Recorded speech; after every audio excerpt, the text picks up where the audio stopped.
Bienvenidos a Mentes Oscuras, un espacio donde exploramos las historias más perturbadoras de la mente humana. Hoy hablaremos de Richard Ramírez. Ramírez nació en el seno de un matrimonio marcado por la violencia y la disfuncionalidad. Su padre, un obrero y expolicía originario de Ciudad Juárez, México, ejercía un control brutal sobre sus hijos, a quienes castigaba con severos golpes. Richard fue uno de los que más sufrió esa violencia, creciendo en un ambiente donde el miedo era parte de la rutina. De niño, un accidente cambió su vida para siempre. Mientras jugaba en un columpio con su hermana Rosa, sufrió un fuerte golpe en la cabeza que lo dejó inconsciente. A raíz de ello comenzó a padecer ataques epilépticos que lo acompañaron hasta la pubertad, debilitando aún más su frágil niñez. Durante su adolescencia, Richard se vio profundamente influenciado por su primo Miguel, a quien todos conocían como Mike. Mike era un veterano condecorado de la guerra de Vietnam y un ex boina verde. Sin embargo, lejos de transmitirle disciplina, lo expuso al horror. Con orgullo le mostraba fotografías donde aparecía abusando, torturando y acabando con la vida de mujeres en Vietnam, posando incluso junto a personas fallecidas. Además, compartía con Richard relatos crudos de sus crímenes de guerra y le enseñaba técnicas militares de sigilo y asesinato. El vínculo entre ambos se volvió aún más siniestro cuando, a comienzos de los años 70, Richard presenció una escena que marcaría su mente para siempre. Una discusión entre Mike y su esposa terminó con un disparo de escopeta que la mató en el acto. Richard fue testigo directo de ese asesinato y aquella imagen jamás lo abandonaría. Tras aquel episodio brutal con su primo Mike, la vida de Richard Ramírez tomó un rumbo cada vez más oscuro. Lo que para cualquier adolescente habría sido un trauma devastador, para él se convirtió en un aprendizaje. Absorbió la violencia de su entorno como si fuera parte natural de la vida. Poco a poco comenzó a distanciarse de su familia y a pasar largas horas en la calle.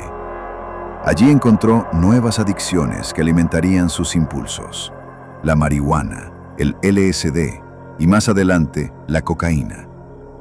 También desarrolló una fascinación enfermiza por lo oculto y el satanismo, encontrando en esas creencias una justificación para su comportamiento y un sentido de poder que no había tenido en su infancia. Durante este tiempo, Richard también empezó a cometer pequeños delitos, robos, allanamientos y actos de vandalismo. Pero aquellos crímenes menores eran solo el comienzo. En su interior crecía una oscuridad que necesitaba un desahogo mucho mayor. A mediados de los años 80, esa oscuridad estalló de la forma más brutal. En 1984, Ramírez cometió su primer asesinato conocido, el de Jenny Winkau, una anciana de 79 años en Los Ángeles. La mató a puñaladas y luego abusó de su cadáver. La policía quedó horrorizada por la violencia del crimen, pero lo que no sabían era que aquello era apenas el inicio de una ola de terror. En los meses siguientes, Richard Ramírez se transformó en una figura aterradora. Entraba a las casas de sus víctimas en plena noche, acechando en la oscuridad como una sombra imparable. No tenía un patrón fijo: hombres, mujeres, ancianos, niños. Nadie estaba a salvo. Sus métodos eran caóticos y brutales. Asesinaba a algunos a golpes o con disparos, a otros los apuñalaba repetidamente. A veces atacaba sexualmente a las mujeres antes o después de matarlas. Los medios lo bautizaron como The Night Stalker, el acosador nocturno, porque siempre actuaba en la penumbra, entrando silenciosamente a los hogares mientras todos dormían. Su reinado de terror sembró pánico en todo el sur de California. La ciudad de Los Ángeles vivía en paranoia. La gente cerraba puertas y ventanas con doble seguro, compraba armas y dormía con miedo. El simple hecho de apagar la luz por la noche se convirtió en un acto de valentía. El reinado de terror de Richard Ramírez parecía no tener fin. Cada noche podía aparecer en cualquier casa, en cualquier vecindario. La policía trabajaba bajo una presión enorme, con pocas pistas y una ciudad sumida en el miedo. Sin embargo, poco a poco los errores de Ramírez comenzaron a traicionarlo.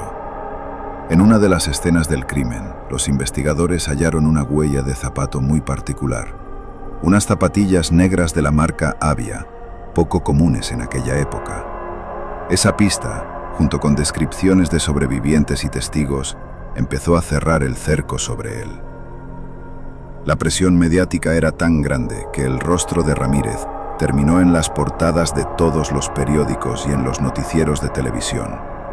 Por primera vez, la ciudad conocía al hombre detrás del mito del Night Stalker. El 30 de agosto de 1985, todo cambió. Richard Ramírez viajó en autobús a Tucson, Arizona, para visitar a su hermano. Lo que no sabía era que ya estaba en la lista de los hombres más buscados del país. Cuando regresó a Los Ángeles, al bajar del autobús, notó que la gente lo miraba con desconfianza. En un kiosco, vio los periódicos con su rostro en primera plana. Ya no era un fantasma de la noche. Ahora todos sabían quién era. Intentó escapar, pero era demasiado tarde. Fue reconocido en el barrio de East Los Ángeles, y cuando trató de robar un auto para huir, los propios vecinos lo detuvieron. Un grupo de hombres lo golpeó y lo retuvo hasta que llegó la policía. Irónicamente, no fue atrapado por agentes ni detectives, sino por ciudadanos cansados de vivir bajo el terror. El Night Stalker había caído. Richard Ramírez, el hombre que había sembrado el miedo en toda California, fue conducido bajo custodia policial mientras multitudes lo observaban con una mezcla de rabia y alivio. El juicio de Richard Ramírez comenzó en 1988 y se convirtió en uno de los más mediáticos y escalofriantes de la historia criminal de Estados Unidos. Desde el inicio, quedó claro que no sería un proceso común. Ramírez entraba a la sala del tribunal con una actitud desafiante, vestido de negro, mostrando un pentagrama tatuado en la mano y lanzando miradas frías al jurado y a los familiares de las víctimas.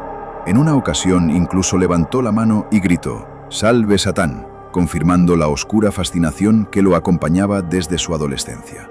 La evidencia contra él era abrumadora: huellas dactilares, testimonios de sobrevivientes, pruebas balísticas y, sobre todo, aquella inconfundible huella de zapato que lo conectaba con múltiples escenas del crimen. Poco a poco, el retrato del Night Stalker quedó al descubierto frente a los ojos del mundo. El proceso fue largo y costoso. Se estimó que el juicio de Ramírez fue, en aquel momento, el más caro en la historia de California, superado solo después por el de O.J. Simpson. El ambiente en la corte era tenso, cargado de miedo y morbo. Aún así, lo más perturbador era la extraña fascinación que despertaba en algunas personas. Afuera del tribunal, grupos de mujeres lo esperaban para enviarle cartas de amor, flores y hasta propuestas de matrimonio. La figura de Ramírez, pese a la brutalidad de sus crímenes, se convirtió en un símbolo oscuro para aquellos atraídos por lo prohibido. Finalmente, el 20 de septiembre de 1989, el veredicto fue claro. Richard Ramírez fue declarado culpable de 13 asesinatos, 5 intentos de asesinato, 11 agresiones sexuales y 14 robos a domicilios. El juez lo condenó a la pena de muerte en la Cámara de Gas de California. Ante la sentencia, Ramírez respondió con frialdad y burla. Dijo: «No importa, la muerte siempre está en este terreno, nos volveremos a ver en el infierno». El Night Stalker había sido derrotado judicialmente, pero su nombre ya estaba escrito en la historia del crimen como uno de los asesinos más crueles y despiadados del siglo XX. Tras su condena, Richard Ramírez fue trasladado al corredor de la muerte de la prisión de San Quentin, uno de los lugares más temidos de Estados Unidos. Allí pasó el resto de su vida, esperando una ejecución que nunca llegó a realizarse. En prisión, Ramírez mantuvo su aura perturbadora. Aunque ya no podía sembrar terror en las calles, continuó atrayendo la atención de los medios y de personas fascinadas por su figura. Recibía cartas de admiradoras y en 1996 incluso se casó con una de ellas, Doreen Lioy, una periodista que había escrito más de 70 cartas de amor antes de convertirse en su esposa. El matrimonio duró varios años, aunque terminó deteriorándose con el tiempo. Lejos de mostrar arrepentimiento, Ramírez conservó siempre su actitud desafiante. Para muchos, representaba la encarnación del mal, frío, arrogante y orgulloso de sus crímenes. Pero la muerte no llegó de la forma en que la justicia lo había dictado. Richard Ramírez pasó más de 2 décadas en el corredor de la muerte sin que se ejecutara la sentencia. En junio de 2013, a los 53 años, falleció en un hospital de California debido a complicaciones derivadas de un linfoma, una forma agresiva de cáncer. Así terminó la vida del Night Stalker, no en la cámara de gas, sino consumido lentamente por la enfermedad. Sin embargo, el legado de horror que dejó tras de sí permanece vivo en la memoria colectiva. Su historia sigue siendo un recordatorio de cómo la violencia, el abuso y la oscuridad pueden moldear a un ser humano hasta convertirlo en un monstruo.